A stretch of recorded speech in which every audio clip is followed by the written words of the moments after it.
Pai do Senhor, meus irmãos. Glória a Deus. A paz do Senhor. Amém. Bom dia.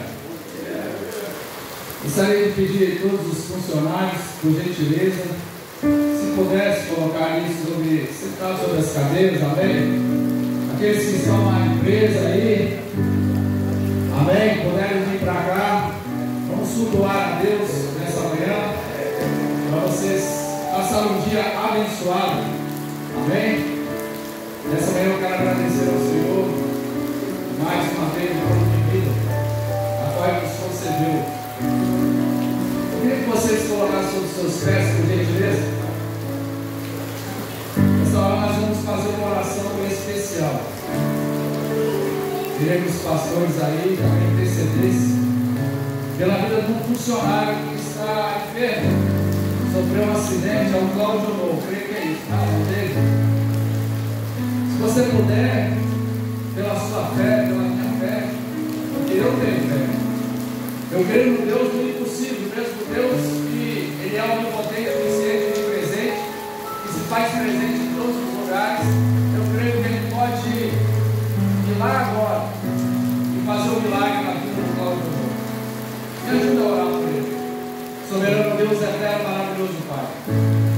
Nessa manhã eu quero te agradecer em primeiro lugar pelo pouco de vida que você nos concede. O Senhor permitiu de estarmos de pé. Agora eu te peço, Senhor Deus, Pai, de mundo, a vida do Cláudio Odor. Eu me prostro, Pai, diante ao Senhor. Assim como aquela mulher, Senhor Deus, ó Pai, ela se abaixou para tocar nas suas vestes e pela fé ela foi curada. Abençoa o Cláudio Odor. Faça o teu querer, faça a tua vontade. Nós ministramos a cura sobre ele, toma a família dele, consola, seja com ele, ó Pai. Retira ele, Senhor, que eu tenho feito no hospital, para que ele entender que o Senhor pode fazer um milagre na vida dele. Para os médicos, Senhor Deus, tem uma palavra, mas a tua palavra é que prevalece. Seja com ele, segura nas mãos dele, Senhor, todo o procedimento que os médicos fazerem. Senhor, venha ser nos abençoar os médicos. Senhor, venha ser nos abençoar com este culto. Eu entrego a nossa vida, a nossa família nas tuas mãos. Abençoa, continua abençoando a cada um. E que sobre nos dá a vitória, Senhor, eu peço. Tudo em Cristo para se sentar. Esse culto eu ofereço em ação de graça pelas bênçãos recebidas, pela bênção do Bernardo, amém. Depois os irmãos do pastor Salmos, ou o diácono Robson vai falar algo aqui da bênção, né, que essa família recebeu.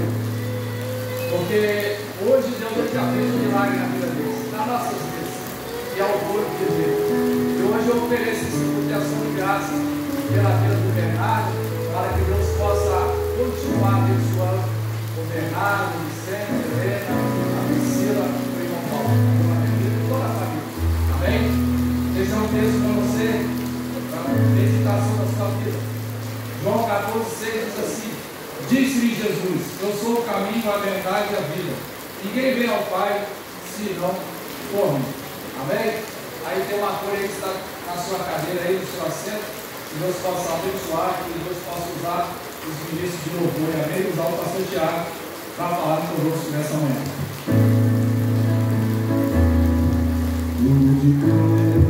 Se erigiu, era o dia fugiu, como emblema de vergonha. Vamos juntos! Essa cruz, porque ela deu a vida por mim, pecador. Sim, eu amo a mensagem da cruz. Quer morrer que eu te separe? Quer morrer, eu a vou proclamar.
nessa cruz padeceu.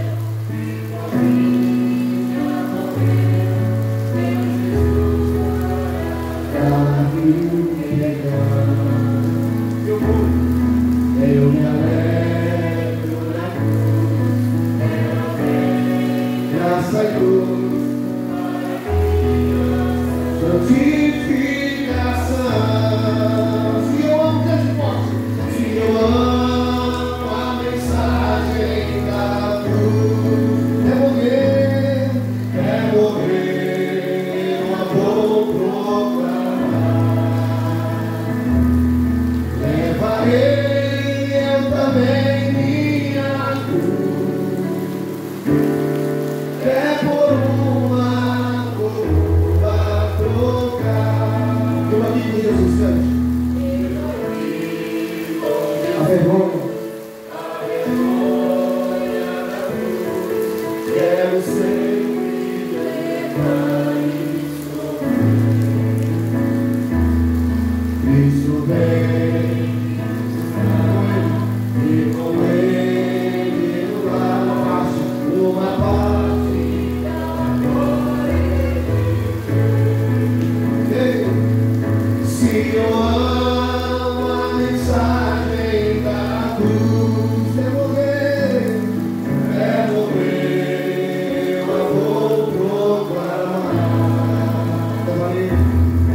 Levarei eu também minha cruz,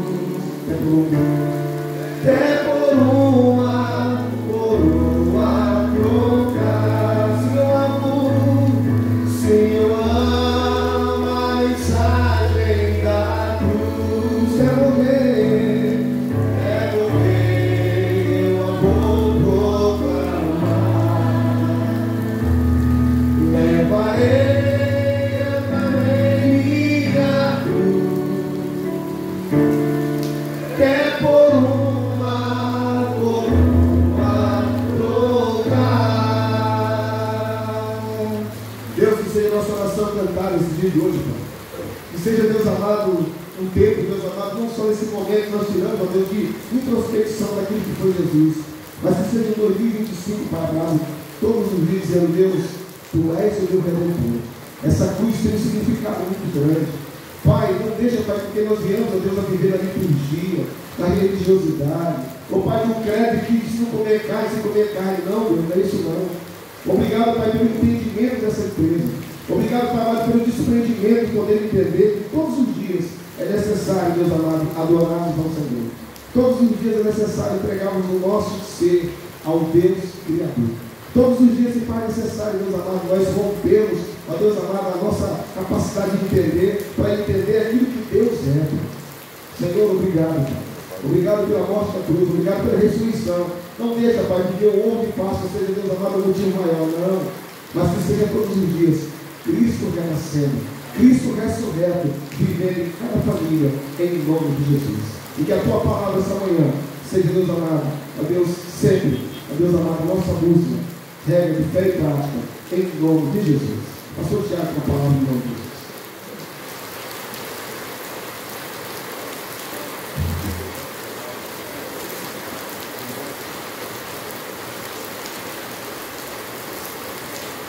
Bom dia, paz, graça e livramentos da parte do Senhor sobre a sua vida e sobre a vida da sua família, no nome de Jesus, amém? Amém, louvado seja o nome do Senhor. Eu quero compartilhar com você nessa manhã um texto da palavra de Deus, e hoje nós vamos conversar sobre aquilo que vai acontecer nesse final de semana, sobre um dos feriados mais importantes que nós celebramos. E aqui no Brasil a gente celebra porque somos um país cristão, somos um país que foi alcançado pelo Evangelho da graça do Senhor Jesus Cristo, e a palavra Evangelho significa boas notícias, e a boa notícia é: o Filho de Deus foi enviado a esse mundo para nos libertar de todos os nossos pecados e garantir-nos a vida eterna, e isso é prova do amor de Deus para cada um de nós. Então o texto sagrado encontra-se no Evangelho de João, um texto muito conhecido, provavelmente muitos aqui o sabem de cor, no capítulo 3, no verso 16. João 3, 16. Quem souber, pode recitar junto comigo, bem bonito, bem forte, nessa manhã. Vamos juntos? Porque Deus amou o mundo de tal maneira que deu seu Filho unigênito, para que todo aquele que nele crê não pereça, mas tenha a vida eterna. Senhor, essa é a tua palavra, e nós te louvamos porque ela não é como a erva que murcha e cai, mas permanece para sempre. Minha oração nessa manhã é que a voz ouvida nesse lugar não seja do Tiago, mas a do Espírito Santo de Deus falando aos corações, em nome de Jesus. Amém. Amém? Páscoa, qual o significado disso? A palavra Páscoa vem da língua hebraica, e essa palavra em hebraico é pechá. Pechá.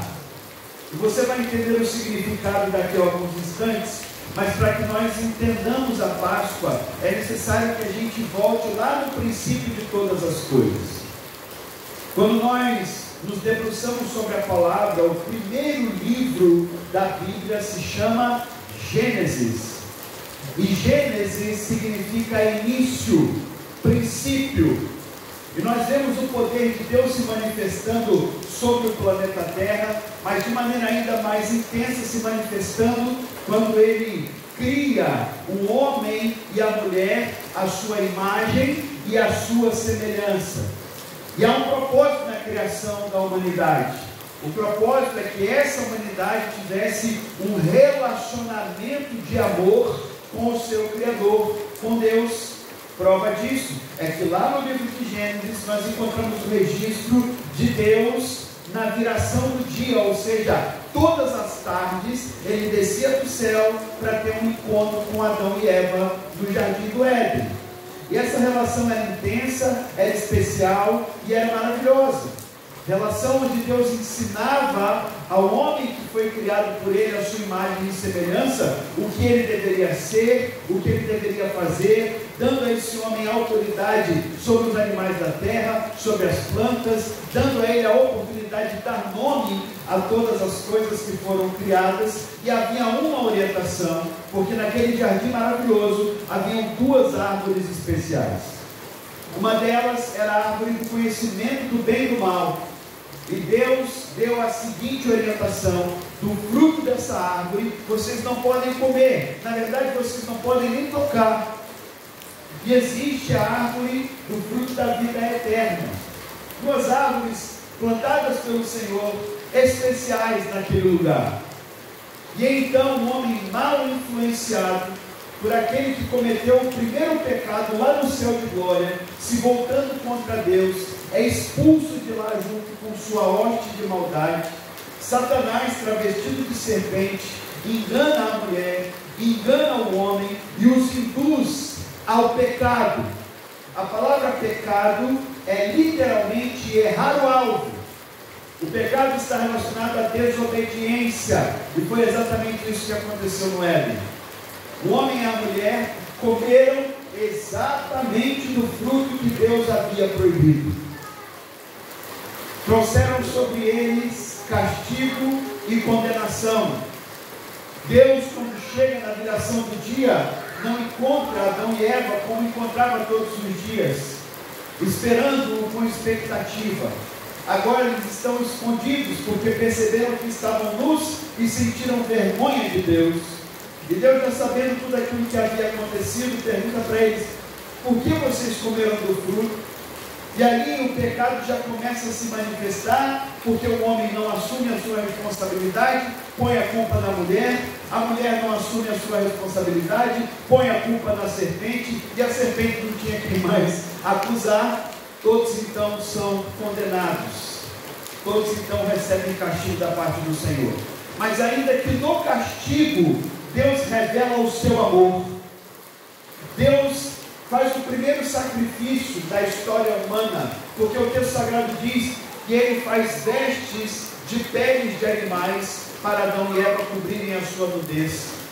Deus expulsa eles do jardim, não porque não os amava mais, mas porque no jardim continuava plantada a árvore que produziu fruto da vida eterna, de forma que, se o homem comesse daquele fruto estando em pecado, ele viveria eternamente em pecado. Deus então guarda a entrada do Éden, coloca anjos para protegê-los, uma espada flamejante rodeando a árvore da vida, a árvore da vida, e a partir de então, o homem, recebendo o castigo de Deus, precisa trabalhar para receber o seu sustento, do suor da terra comerá o seu pão, é o que Deus diz. A mulher passa a ter grande sofrimento no momento do parto, e a serpente é condenada a eternamente rastejar pelo chão. Mas Deus ainda ali faz uma promessa, e Ele diz que para restaurar todas as coisas, para restaurar o relacionamento quebrado por causa do pecado, e esse relacionamento quebrado por culpa do homem, Ele enviaria alguém que esmagaria a cabeça da serpente. E Ele estava falando de Jesus Cristo, esse que nós mencionamos no texto sagrado escrito pelo apóstolo João, o Filho unigênito de Deus. A palavra unigênito significa único. Deus então cumpre a sua promessa tempos depois. Mas antes disso, Adão e Eva são abençoados, um povo surge da sua descendência, mais tarde de Noé, de Abraão.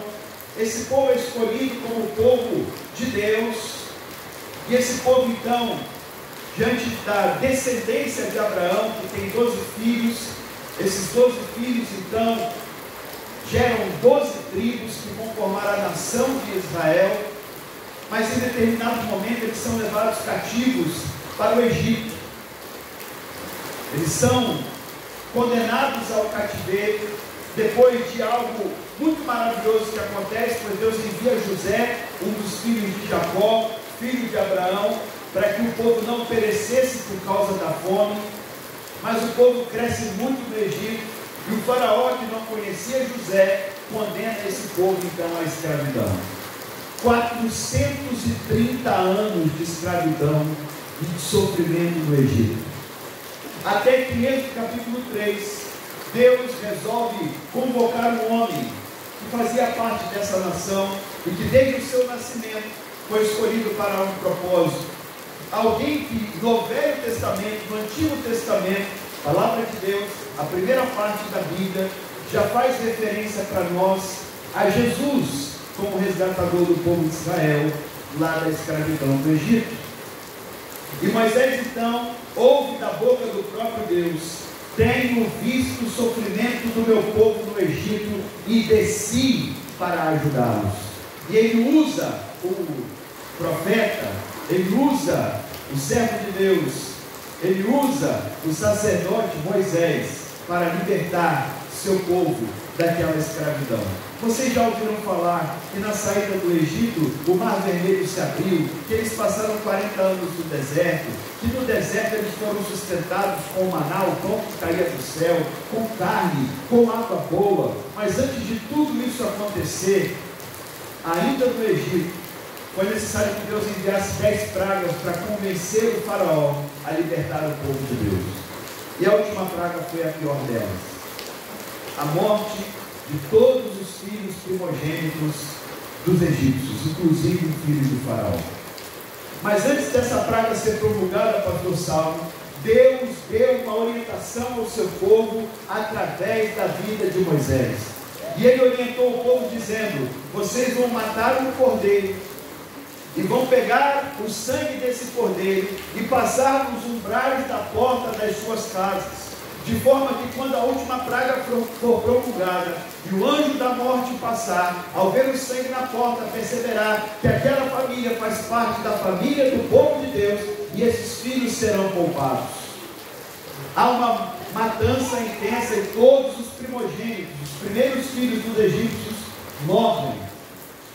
E Pechá, passagem, Páscoa, tem exatamente esse significado. É a passagem do anjo da morte, ceifando a vida dos primogênitos. Mas preservando a vida daqueles que sacrificaram o cordeiro e passaram o sangue no umbral da porta e que foram escolhidos como povo de Deus. Essa festa é comemorada em Israel até hoje, uma das principais na vida daqueles que têm o Senhor como seu Deus.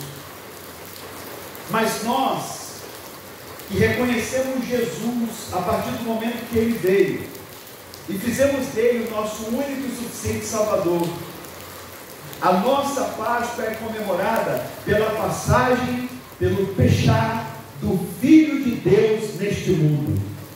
Porque o próprio apóstolo João, ao ver Jesus de longe, declara o seguinte: eis o Cordeiro de Deus que tira o pecado do mundo. Aleluia! E essa informação é importante para você, porque no passado, aquele cordeiro que fora sacrificado, Deus usava para que o perdão de uma pessoa fosse perdoado. O pecado de uma pessoa fosse perdoado,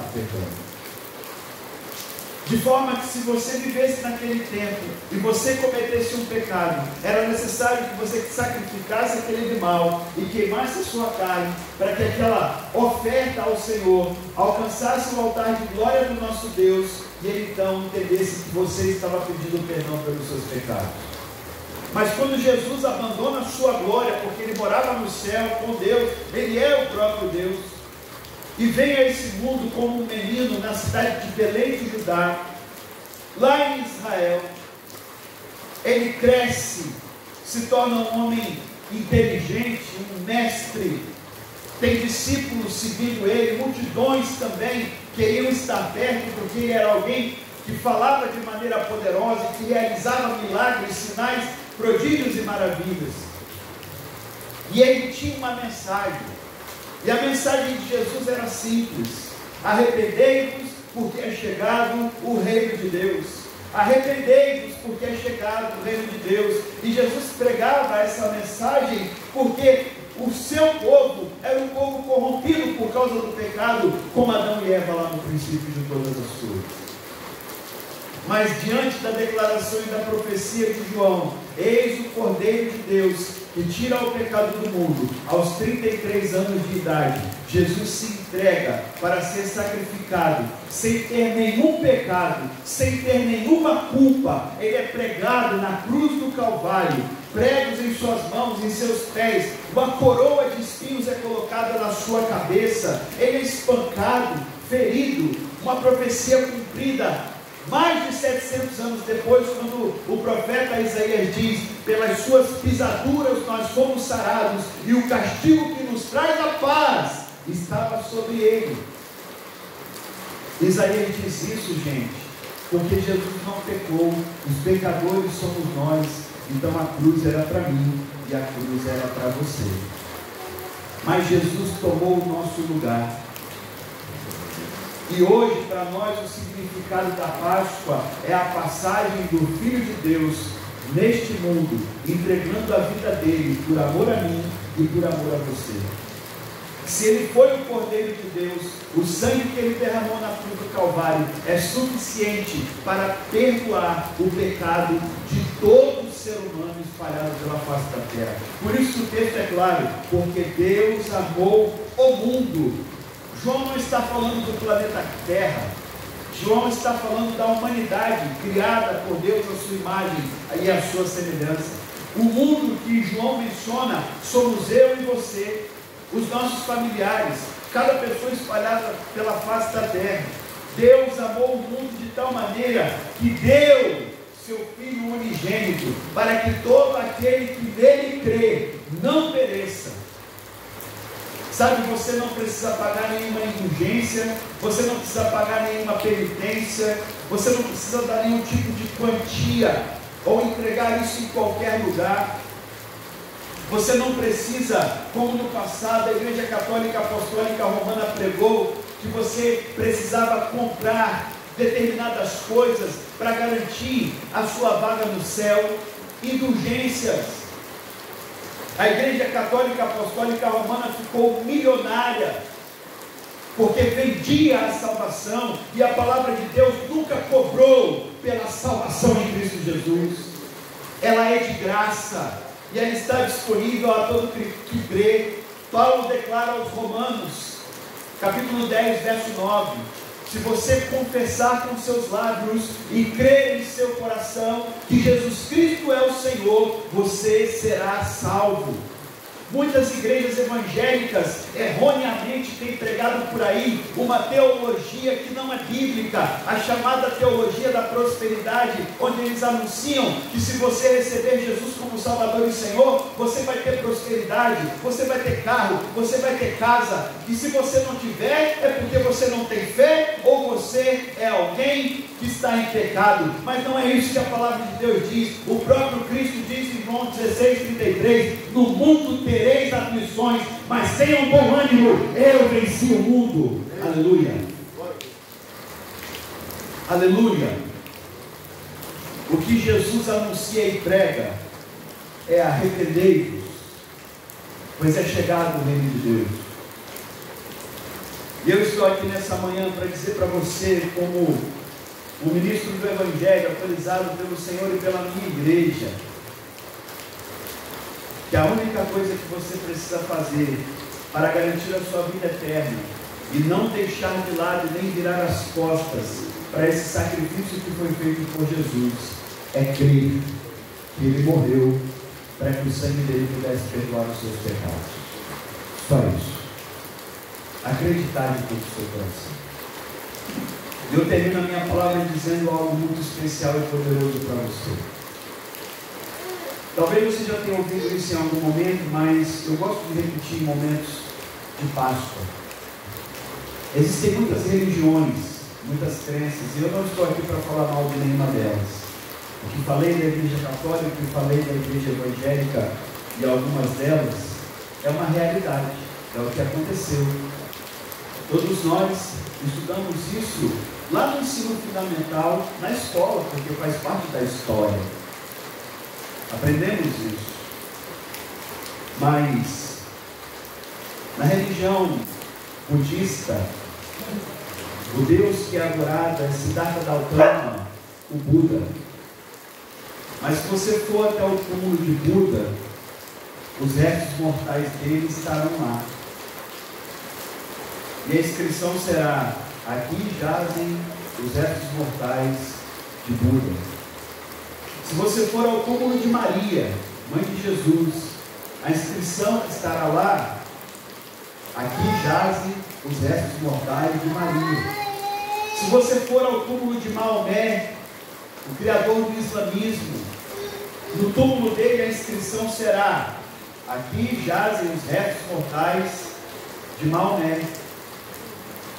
Mas uma vez eu falei isso em determinado lugar, e o irmão do Walter e do Robin, o Cláudio, me enviou uma foto, porque ele foi a Israel, e ele me enviou a foto da inscrição do túmulo de Jesus. E da inscrição do túmulo de Jesus, o que está escrito é: não está aqui, ressuscitou. Aleluia, aleluia. Nenhum outro Deus, de nenhuma outra religião, teve poder sobre a morte. Nenhum outro Deus, de nenhuma outra religião, teve poder sobre o túmulo.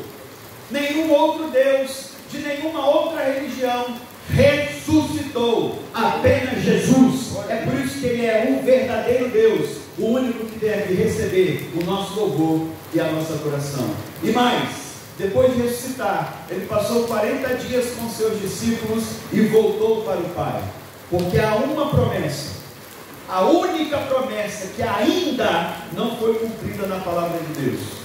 E se você abrir a sua Bíblia, o livro de Atos, capítulo 1, a partir do verso número 11, onde nós encontramos a ascensão de Jesus, a partir do verso 10, Jesus está subindo de volta para o céu depois de ressurreto.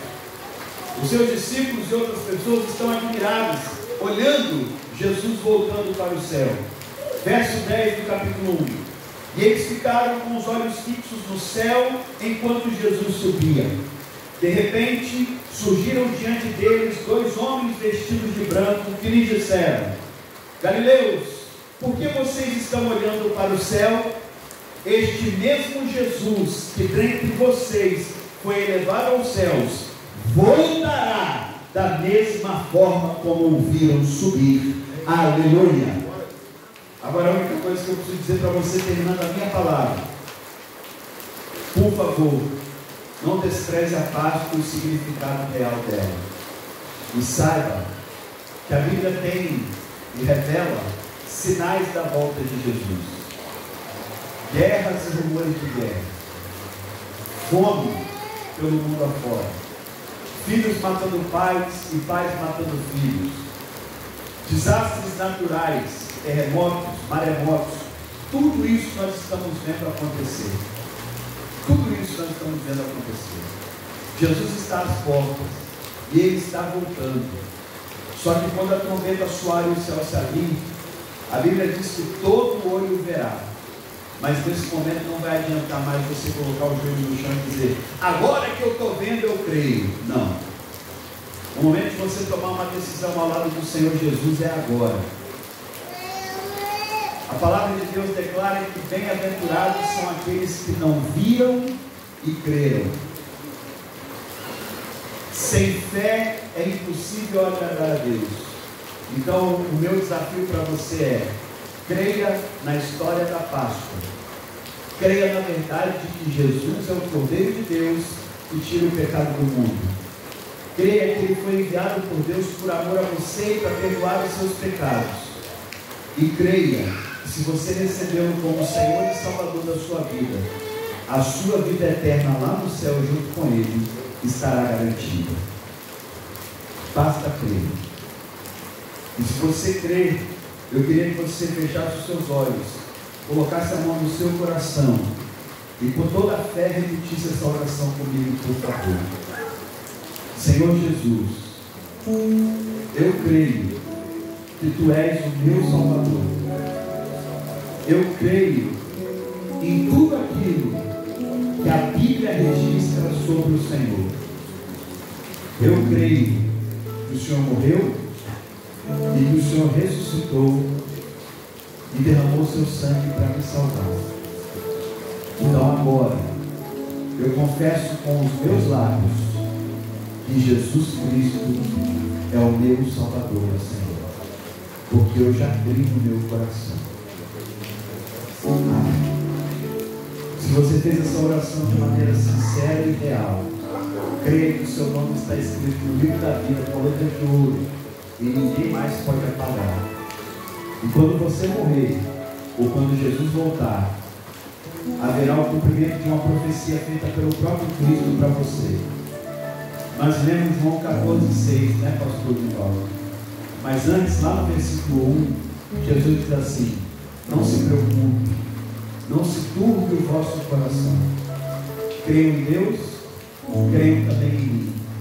Na casa de meu Pai há muitas moradas. Vou preparar lugar para vocês. Deus mora no céu. E se você quer ir para o céu, creia que Jesus está preparando uma morada lá para você. Creia de todo o seu coração. Em nome de Jesus. Pai, obrigado por esse tempo. Obrigado pela tua palavra. Que ela fique gravada na mente e no coração. E que ninguém saia dessa celebração dessa manhã sem fazer um compromisso real e sincero contigo. Aqueles que não criam, que possam passar a crer. E aqueles que creem, tenham sua fé fortalecida no Senhor e aguardem com expectativa a volta do Deus da Páscoa, que morreu e ressuscitou para nos salvar. Jesus, o único digno do nosso louvor e da nossa adoração. É em nome dele que oramos. Amém, Senhor. Amém. Pessoal, o refrão dessa canção, para além do sangue, e nos lava dos pecados e nos traz restauração. Nada além do sangue, nada além do sangue. que nos faz branco como a neve, que nos faz brancos como a neve, aceitos como amigo de Deus, nada além do sangue, nada além do sangue de Jesus. Nos torna mais alto que a neve, gente.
Vou chamar o Rob também, aqui do nosso lado.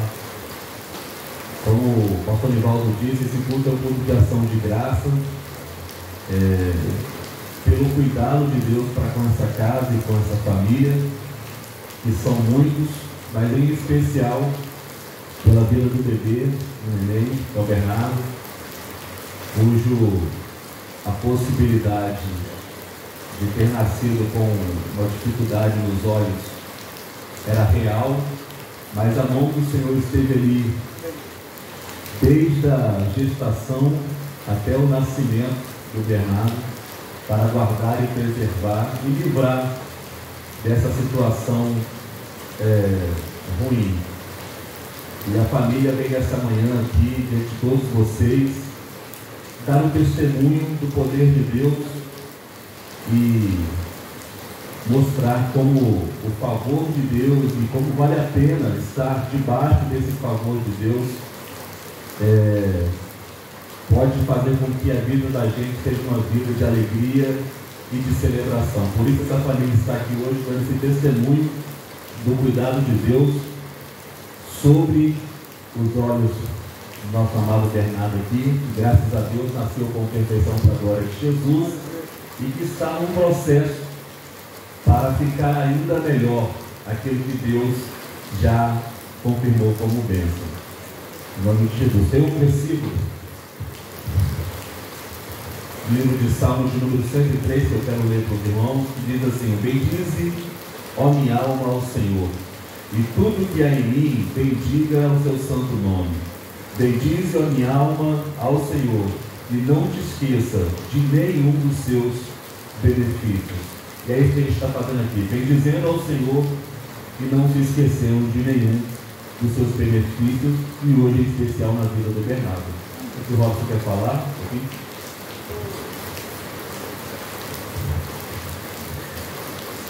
Bom dia, irmãos, a paz do Senhor. Eu vou ler simplesmente aqui um versículo, mas antes de eu ler esse versículo, eu vou usar uma palavra que o pastor Enivaldo Justino usa muito, chamado gratidão. Sobre tudo que foi falado aqui, falou sobre fé, sobre o que o pastor Tiago falou. Feliz é aquele que não viu e creu. A palavra que o pastor Justino usa muito chama-se gratidão. Em Lucas 17, verso 15, está escrito assim: um deles, quando viu que estava curado, voltou louvando a Deus em alta voz. Aqui está falando a história de 10 leprosos que foram curados, mas somente um deles voltou para agradecer a Deus. E é isso que um pedaço da minha família está fazendo aqui. Mesmo que ainda é um processo, mas a gente vê a mão do Senhor operando sobre a vida, não só do Bernardo, mas da família toda. Então, nós estamos aqui louvando ao Senhor. E eu falo também para os irmãos que estão aqui. Feliz é aquele irmão que está sentado aí, ouvindo a palavra de Deus, porque isso é oportunidade.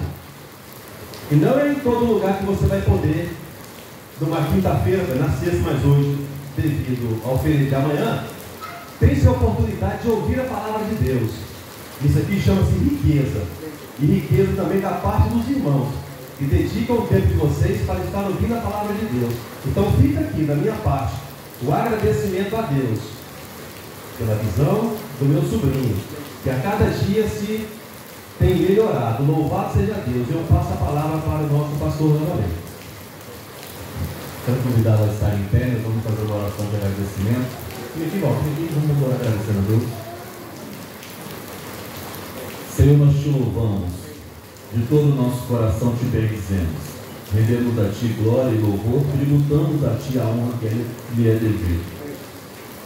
Essa oração de gratidão é pelo teu cuidado sobre essa casa, essa família, e em especial sobre a vida do Bernardo.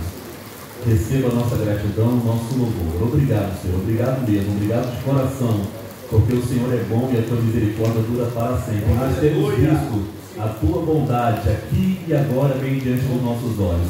Nós te agradecemos, te louvamos, aliás, te louvamos por essa manhã maravilhosa na tua presença. Sendo assim, terminamos dizendo que o grande amor de Deus, a graça do Filho, as eternas e doces consolações do Espírito Santo permaneça e reine no coração de todos que aqui estão, no nome de Jesus.